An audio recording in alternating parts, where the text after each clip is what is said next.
I am a forensic technician and embalmer, trained at UNAM, and I also work providing funeral services.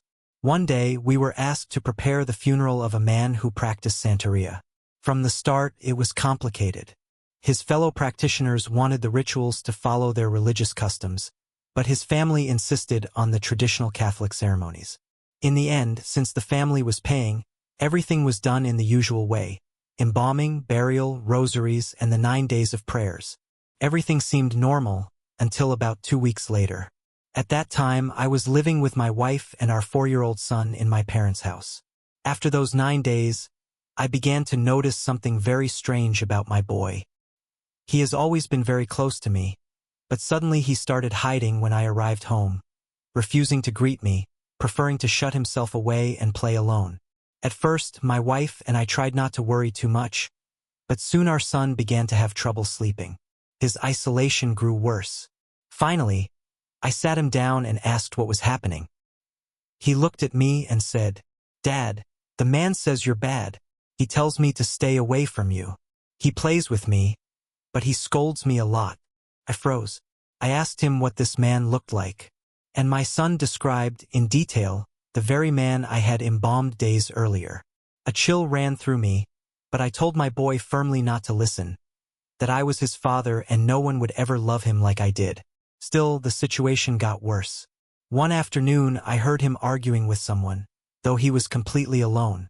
It was as if he was defending me from this invisible figure. At that point, I could no longer deny what was happening. As a professional, I've never been inclined to believe in ghosts or the supernatural. But what was happening to my son was undeniable. My wife and I decided to leave my parents' house and rent a place of our own, hoping it would put an end to everything. For the first 3 days in our new home, everything seemed fine. But soon, things became darker than before. My son began to suffer physical attacks.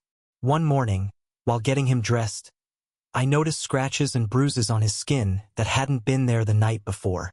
That night, shaken but exhausted, we placed his bed beside ours.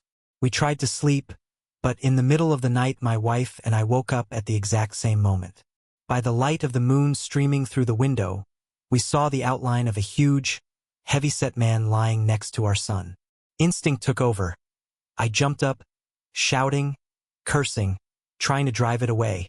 Slowly, the dark figure rose, towering almost to the ceiling.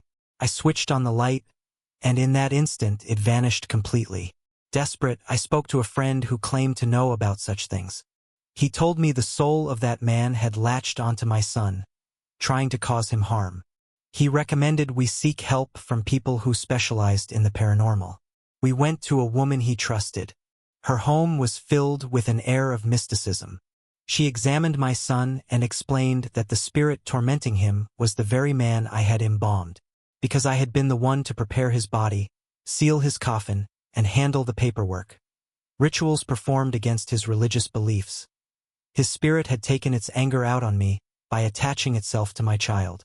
I don't remember exactly what the woman did during the ritual. It's all blurred in my memory.